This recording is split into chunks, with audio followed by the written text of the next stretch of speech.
Amigos, en la reunión que se dio en la Asamblea Nacional, donde convocaron, como debe ser, como establece la ley y como es la misión de los diputados, se convocó a 3 ministros de Estado. Estaba la canciller, estaba el ministro de Economía y el ministro de Salud. Después se agregó, no invitado, el ministro de Desarrollo Agropecuario, pero también se presentó al Pleno de la Asamblea.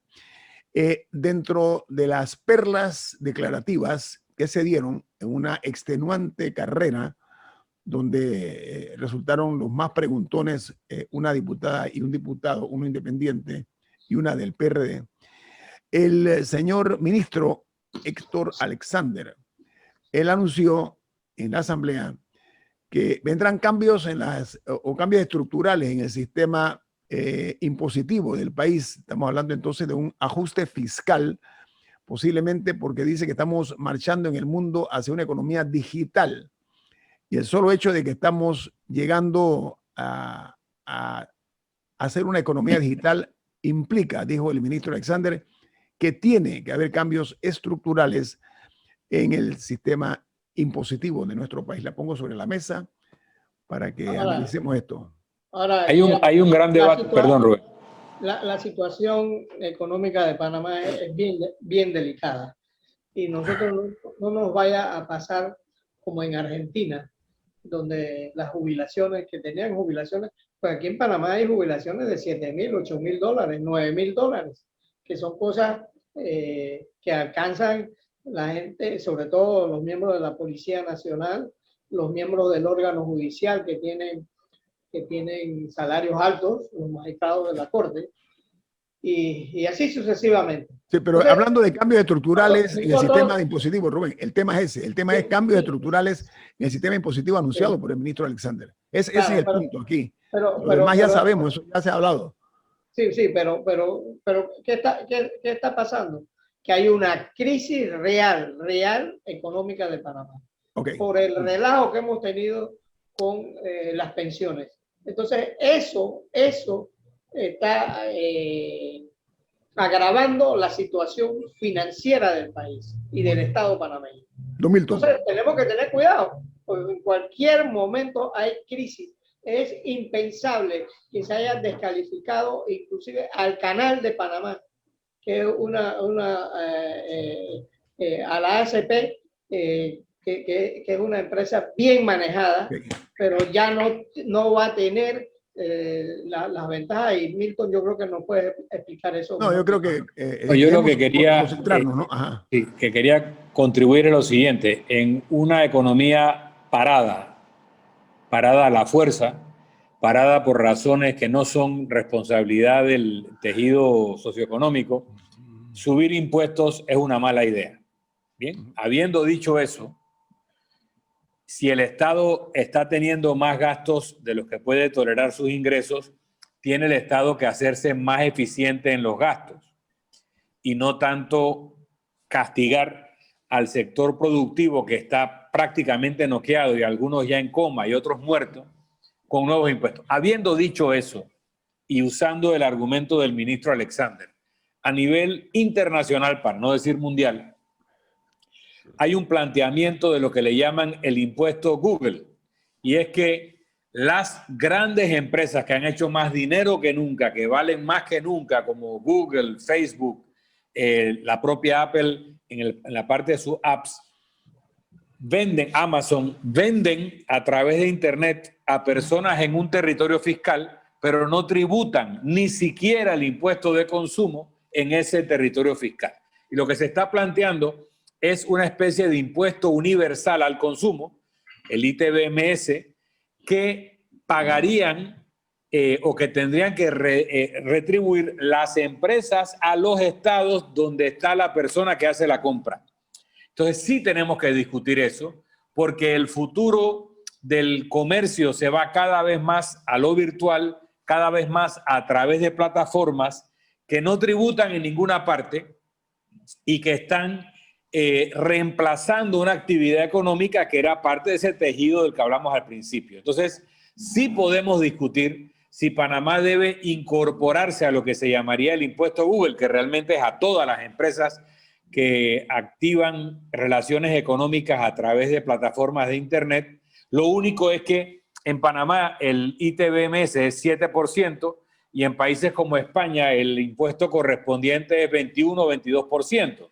Como el IVA en otros países, el IVA en otros países de América Latina es el IVA, elevadísimo, ¿no? Claro. Entonces, probablemente lo que tendríamos que discutir es que el impuesto de consumo, ese ITBMS nuestro de 7%, es lo que se pagaría en una transacción y no un impuesto en un porcentaje de dimensiones internacionales. Pero sí tenemos que discutir el futuro de la economía, que cada vez es más digital, y cómo impacta eso en el régimen tributario. Camila.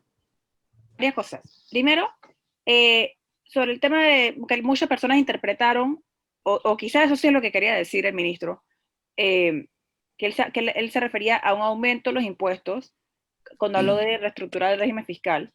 Ayer el director de la DGI, Publio de Gracia, tuiteó que no es aumentar los impuestos, sino disminuir la evasión, y creo que habló también de ampliar como la base, o sea, ampliar la cantidad de personas que en estos momentos pagan impuestos. Habiendo dicho eso, porque me parece una posición importante para traer a la mesa también, yo estoy de acuerdo en que... Hay un ruido, hay un ruido, ¿ah? Hay un ruido muy fuerte en la señal. Daniel, por favor, o Rubén, uno de los dos. Gracias. Ajá, estoy de acuerdo. Definitivamente es una conversación muy importante que hay que tener, que probablemente había que tener desde hace un tiempito, con un poco de mente abierta y pensar en las posibilidades. Pero hablar, porque todo aumento, o todo manejo fiscal tiene que ver hasta cierto nivel con ideología, pero también, pero más que nada con lo que uno prioriza. Y el aumentar un impuesto de consumo o crear un impuesto de consumo nuevo, un impuesto de consumo probable es, desde el punto de vista de algunos, el más injusto de todos. Porque no es proporcional a los ingresos. O sea, una persona que gana $3 paga el mismo que una persona que gana $1,000. Sí, pero Camila, entonces, no he terminado. Sí, disculpa. Entonces, ese es el tipo de conversación que hay que tener. Vamos a hacerlo en base a ingresos, vamos a hacerlo en base a consumo. ¿Qué vamos a priorizar? Porque, por ejemplo, creo que Argentina, nada más para plantear lo que han hecho otros países, Argentina creo que fue, que hizo un impuesto para los súper ricos. Y es una pregunta que hay que tener también. O sea, si hay una línea después de la cual los ingresos se requiere un nivel de ingreso distinto. Lo que digo que son ese tipo de conversaciones que hay que tener. No nada más de que se aumentan o bajan los impuestos. No. Milton, te la paso, pero antes... ¿Qué significa aumentar un impuesto? ¿Qué significa cambiar la manera de cobrar un impuesto? ¿Y cómo nos vamos a ir adaptando? Pero todas esas son preguntas que tenemos que hacer. Sí, Milton, antes de pasártela, permíteme. El ministro Alexander fue cuestionado varias veces sobre el plan de reactivación económica, que es fundamental para este país.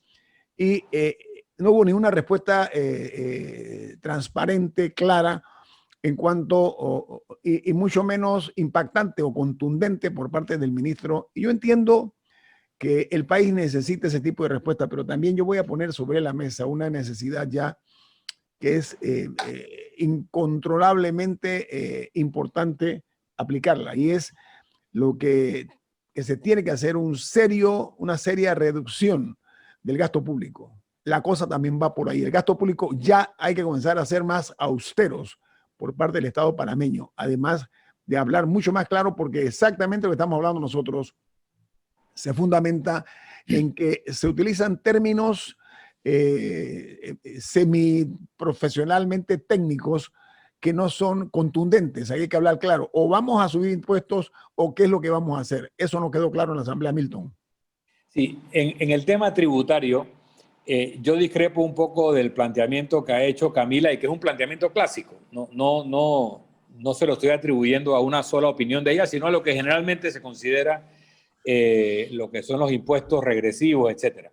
Pero en la época en la que vivimos, donde cada vez más se hacen las transacciones, las contrataciones, todo a través de plataformas electrónicas, nos encontramos con que estas grandes empresas que hacen actividad económica en Panamá no están en Panamá, no tributan en Panamá, y esa actividad económica se va a paraísos fiscales que ellos no reconocen que son, como por ejemplo Irlanda.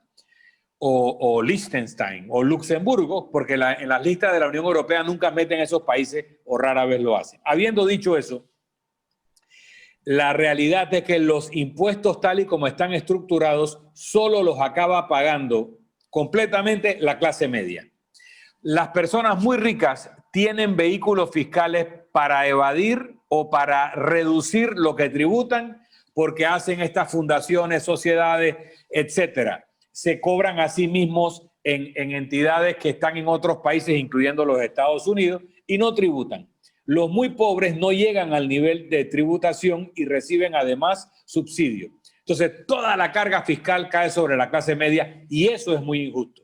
Yo discrepo de la tesis de que si un impuesto es 5%, que es igual que lo pague un pobre que lo pague un rico, en el caso de un impuesto de consumo, porque el rico lo va a pagar 5% de lo que consume. Y si consume 1.000, lo que va a estar pagando es 50. Y si un pobre consume 100, lo que va a estar pagando es 5. Entonces 5 no es igual que 50.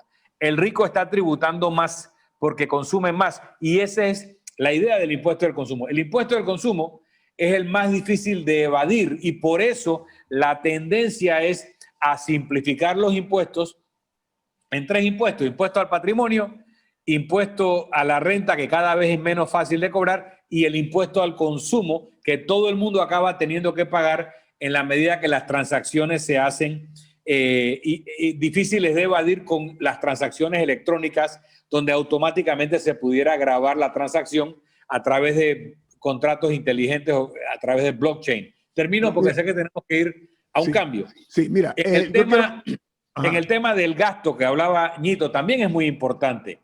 Tú no puedes pedirle a un país que revisemos la estructura tributaria para hacerla más equitativa y tener operaciones como la minera, que paga una ridiculez. Operaciones 2%, como Panamá 2%. Ports, Panamá Ports, que no ha tributado casi nada en los 30 años de su concesión.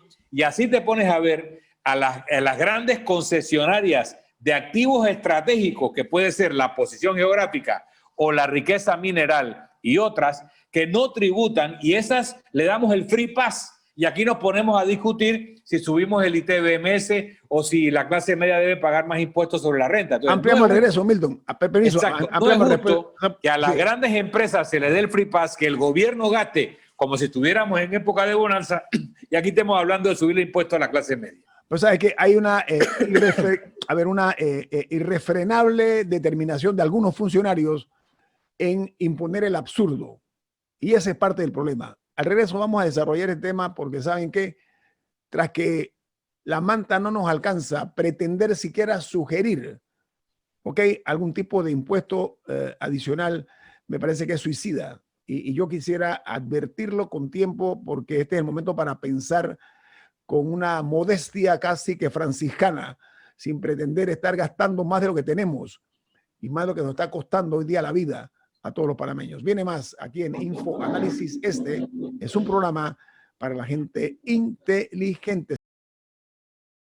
A ver, cuando hablamos del monumento a la lógica, a la inversa, me refiero, el ruido está nuevamente, por favor, controlemos el ruido, gracias. Miren, amigos oyentes, vía ejemplo, ¿no? En este momento que estamos nosotros tenemos una contracción económica severa, hay una asfixia económica por parte de todos los panameños.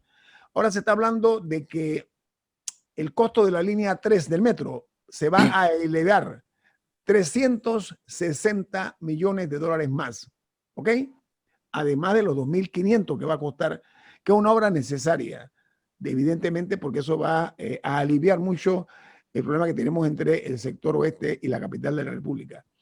Pero aumentar 360 millones de dólares en una obra multimillonaria en este momento de crisis, me parece a mí que debe ser repensado en una forma seria. Lo pongo sobre la mesa a los amigos de Infoanálisis. Aparte de que con el metro han pasado varias cosas. Bueno, el inicio de obras está atrasado, en parte porque hubo un cambio de diseño arbitrario. Hubo un cambio de diseño, la obra se había licitado, todo el proceso se había hecho asumiendo que el metro iba a pasar por encima de un puente. que iba a ser el cuarto puente sobre el canal, que tampoco está listo, pero por ahí iba a pasar el metro. Yo sigo encontrando, a mí nadie me ha podido explicar todavía, cómo después de haber hecho todo el proceso, de la nada, el gobierno panameño decide, ¿saben qué? No, el puente no, vamos por un túnel. Y lo sigue teniendo la misma empresa. Yo no, la verdad es que no conozco las credenciales de la empresa, no estoy diciendo que sean malos, pero a mí me cuesta creer cómo se hace todo un proceso. Hay gente que quizá ofertó porque tenían experiencia en poner metros en túnel, en puentes, y ahora súbitamente, ahora es por un túnel. Quizá había otras empresas que podrían haber licitado o ofertado algo por un túnel. No, aparte, para precisar, Camila, es importante señalar que el puente no estaba en el contrato del metro. Y el contrato de ese puente era como 1.500 millones de dólares. Si tú me dices a mí que tú puedes eliminar una erogación de 1.500 millones y reemplazarla por un túnel que cuesta 300 millones, yo voy por ahí. O sea, a mí no me parece una mala idea. No, yo no he llegado. Y la parte tecnológica crítica para el escoger el monorriel sobre otra no fue el puente. El puente era un problema que tuvieron que resolver. Pero 1.500 millones contra 300 millones no me parece una mala idea, si es que eso es lo que estamos hablando, ¿no? Ahora, Panamá se ha distinguido por las obras grandes, desde el camino de cruces, cuando se hizo en aquella época. Entonces, el canal de Panamá, tantas cosas que cambiaron el destino del mundo y del comercio mundial. La zona libre de Colón. Nosotros tenemos que pensar en obras grandes. China, que siempre se ha cuestionado las relaciones y la manera en que el presidente Varela estableció las relaciones, Milton. Pero China está ofreciendo hacer el ferrocarril Panamá-David. Pero no gratis, Rubén, ¿eh? No es gratis. Sí, no es gratis. Lo van a cobrar. No es gratis, no digas eso. No están regalando el ferrocarril, ¿eh? Pero está haciendo la piensa financiar. Rubén, pero volvamos al puente, volvamos al puente, por favor. China quisiera hacer un ferrocarril, pero a Alemania le interesa, a España le interesa, y no lo dejaban participar porque China iba a pagar los estudios. Sí, eso no es competitivo. Eso no es correcto. No, la noticia es otra. La noticia es que ahora se está anunciando que este puente, que va a costar 2.500 millones de dólares, que repito es una obra importante, va a tener 360 millones adicionales. No, el puente no, el metro. Sí, perdón, el metro. Entonces, ¿qué es lo que está pasando? Aquí hemos vivido mucho y aprendido poco. Aquí en este país han habido actos ignominiosos en obras multimillonarias. ¿Ok? Bueno. Tengo la impresión de que la explicación que tiene que darse tiene que ser menos técnica y más menos difícil de interpretar por parte de la ciudadanía. Ojo. De acuerdo contigo en el sentido que si esto es un sobrecosto, como en el caso de la línea anterior, donde se decía que le metieron un sobrecosto a cero para pagar una coima, eso está en los procesos judiciales, hay un problema. Pero si lo que están haciendo es incorporar al contrato del metro el túnel que no estaba, ni el puente tampoco lo estaba, por 300 millones en reemplazo de un túnel, de un puente de 1.500, si dan esa explicación, no sería un mal negocio. Lo malo sería que le den un sobrecosto a los materiales, ¿no? Pero el puente se va a seguir haciendo. O sea, el puente se cayó. El puente, no simplificaron el diseño. No, simplemente dijeron que no hay presupuesto y la empresa china retiró sus oficinas de Panamá y ahí habrá una demanda por 70 millones o más, Milton, que alguien empezado a invertir. Permiso, la Contraloría ya refrendó el contrato. Espérate, un momentito. No, pero del metro. Del metro. Ojo, o sea, hay que comenzar. Enamorarnos de una compañía nos hace daño. Y yo estoy de acuerdo con la propuesta de Milton. Abramos el ferrocarril de Panamá a Chiriquí, pero sí, no estamos yendo a una cosa, hay que hablar de la hora inmediata. Pero yo estoy de acuerdo con la transparencia. No nos enamoremos de ninguna compañía. Odebrecht le costó muy caro a Panamá, pero excesivamente caro, y a toda América Latina. Lo que se está hablando ahora mismo es que esta obra va a generar 5.000 empleos. Ese es un argumento ya muy manido, muy traído. Los cabellos siempre quieren manosear los incrementos de las obras y otras cosas innecesarias, hablando de empleos.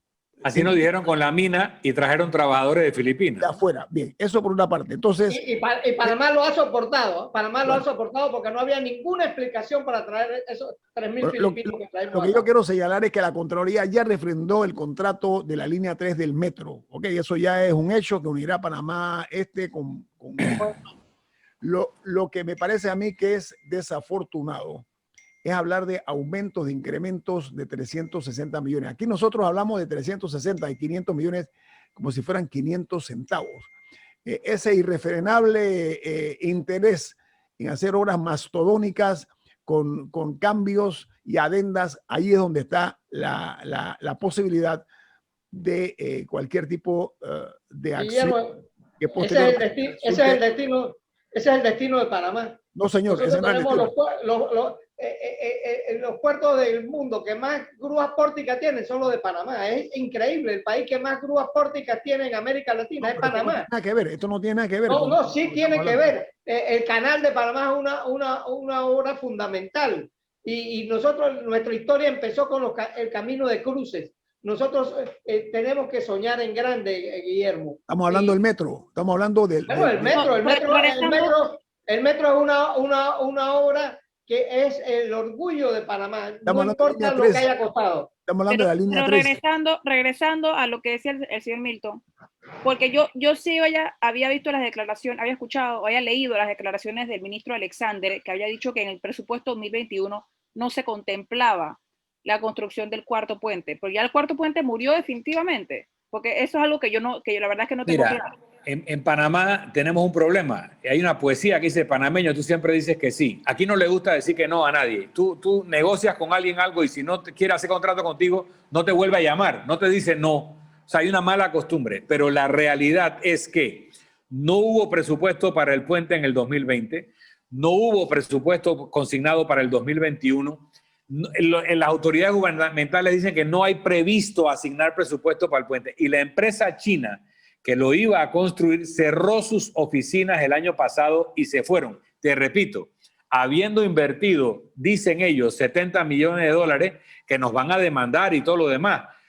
¿Por qué? Porque hay un aspecto geopolítico. Aparte de que un puente de 1.500 millones, muy parecido al puente Centenario, que hace menos de 20 años costó 110 millones o 120 millones, o sea, 10 veces más el puente este que se iba a hacer, hecho por empresas chinas que están relacionadas con un grupo de empresas que en Estados Unidos les aplicaron sanciones porque las vinculan con el Ejército Popular Chino. O sea, hay un elemento geopolítico seguramente jugando aquí. Hay un elemento económico.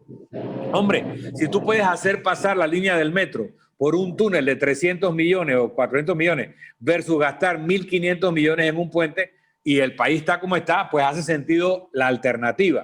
Creo que hay múltiples factores y ahora tienen que darle...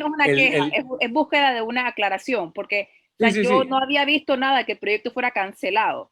Entonces, no lo han hecho formalmente. Los 300 más el puente. Me remito más un puente reducido, o sea, un puente sin el metro. Pero o sea, lo que usted dice es que posiblemente estamos viendo una muy sutil cierre de este expediente. Por decirlo así.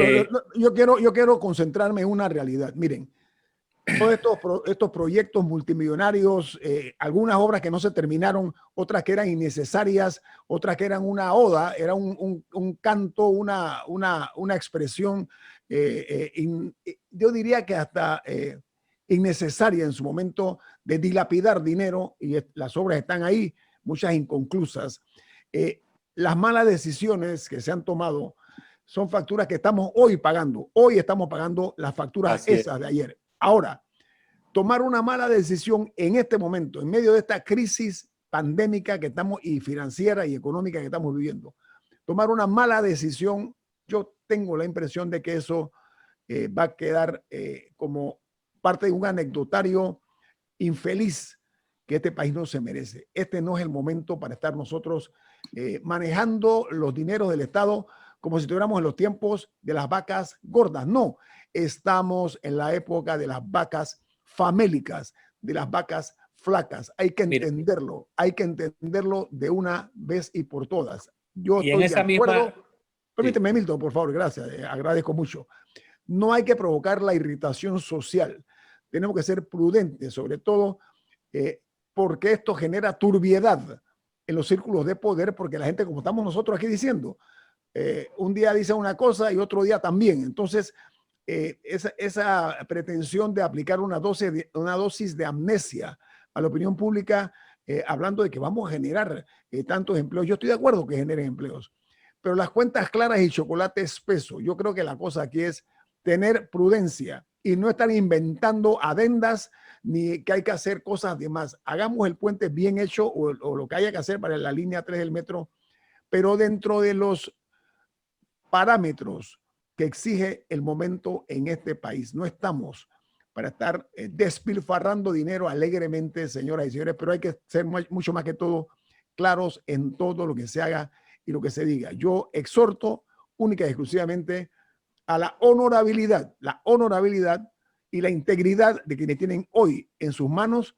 la responsabilidad de manejar los fondos del Estado. Hay ya que aplicar desde ya un remedio que no sea inocuo, un remedio que sea eficiente para reducir el gasto público. Ya hay que tomar esa medida, esa decisión. Vamos al corte Ahora, comercial. Esto Panamá, es análisis, programa. Rubén, tenemos que ir al corte comercial. Este es un programa para la gente inteligente. ¿Usted iba a decir algo, señor Murga, adicional? bueno, sí que Panamá se ha caracterizado por las obras gigantes, ¿no?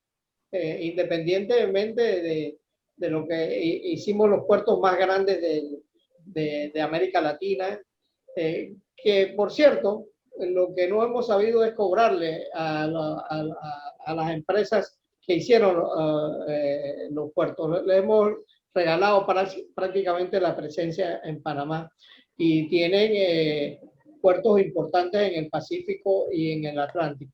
Creo que tenemos que hacer una equiparación en el cobro de las empresas. Ya se le terminó la concesión a Panamá Port, que lo más seguro se tenga que renegociar, porque Panamá Port no creo que vaya a renunciar y tendrá la primera opción. Pero tenemos que saber cobrar también. No cobrar para que la gente no venga, sino para que el Estado se beneficie con eso, porque nuestra posición geográfica es única en el mundo y la gente tiene que tener los puertos aquí porque es más fácil para manejar eso. ¿Sabes una cosa, Rubén? Cuando vienen estas, eso es todo, cuando vienen estas grandes empresas y dicen, voy a invertir 3.000 millones, voy a invertir 2.000 millones, voy a generar 5.000 empleos, esas son las cuentas de colores y los espejitos. ¿Por qué?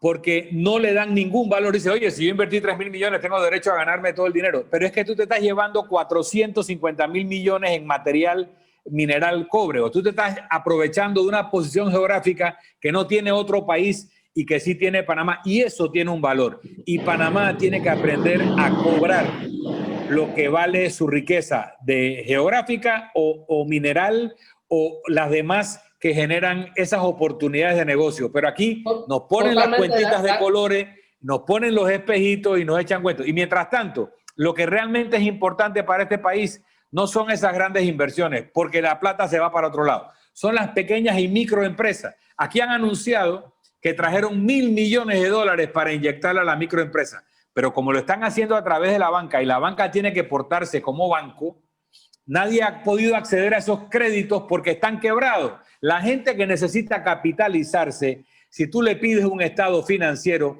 están quebrados. Entonces no califican. No es inteligente tratar de colocar esos $1.000 millones de estímulo a la pequeña y microempresa a través de la banca tradicional porque no califican. Y ya lo dijo el superintendente de banca, prácticamente no se ha accedido a nada de esos $1.000 millones que se pusieron a disposición porque la banca está actuando como banca y lo que requerimos aquí es inyección de capital a la pequeña y microempresa para que no termine de quebrar.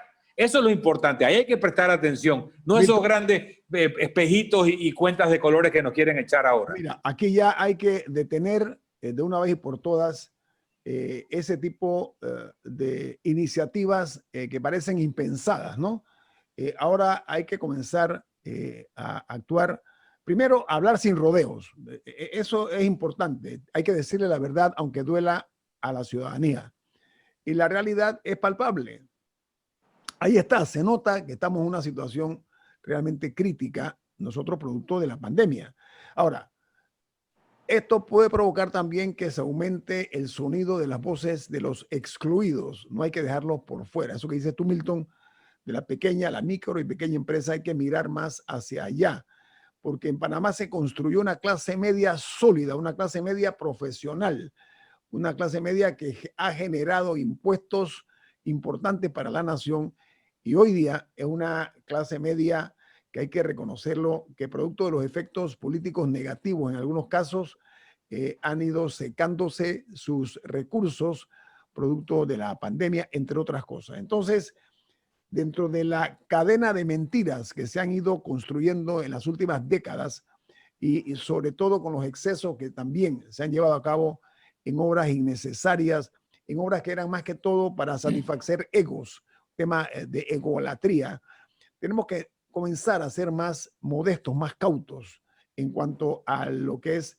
la inversión en obras públicas. Yo llamo la atención, ¿por qué razón? Porque y miren que vuelvo a hablar, estos 360 millones de dólares adicionales, hay que explicarlos de una forma diáfana, clara y transparente. ¿Por qué 300? Nada más me erizo la piel de pensar, porque me recuerda ingratos momentos del pasado. Aquí cuando se habló de una obra que costaba $10, terminó costando 30, sin una justificación. Y después se habló de sobreprecios, sobrecostos, etcétera, etcétera, etcétera.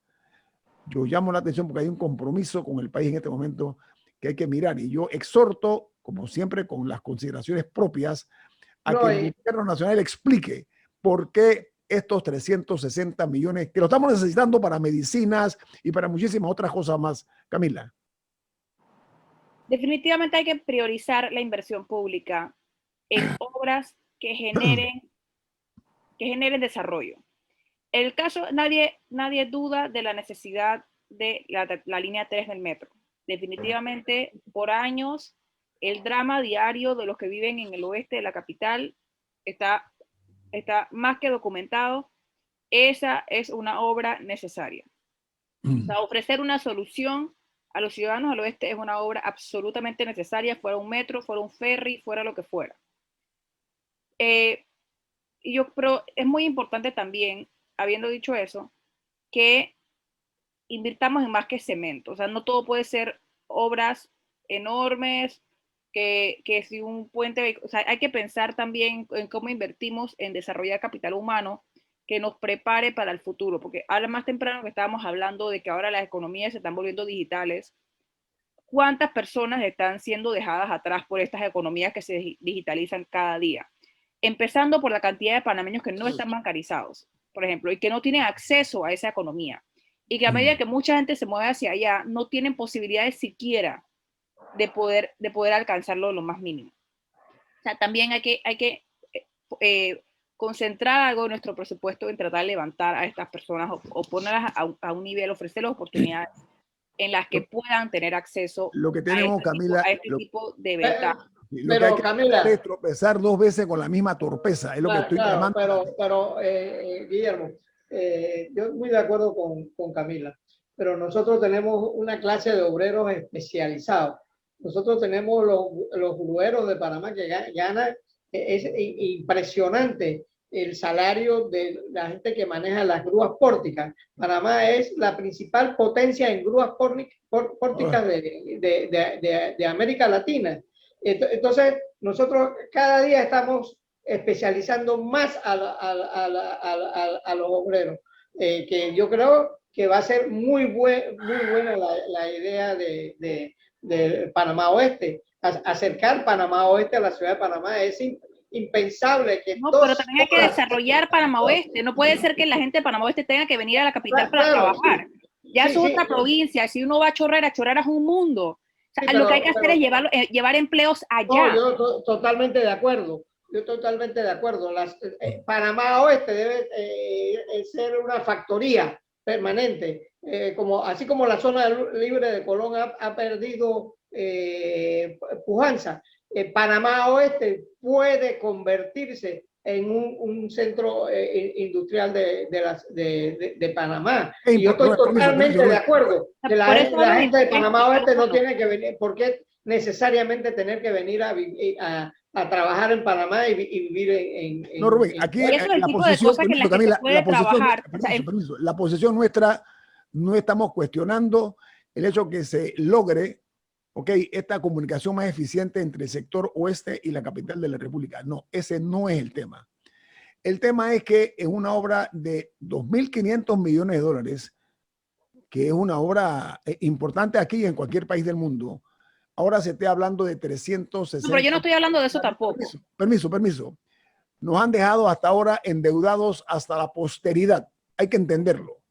No podemos seguir manejándonos con criterio de rico mapato, ¿sabes? ¿No? La figura esa cómica, ¿no? Hay que comenzar a cuidar los dólares.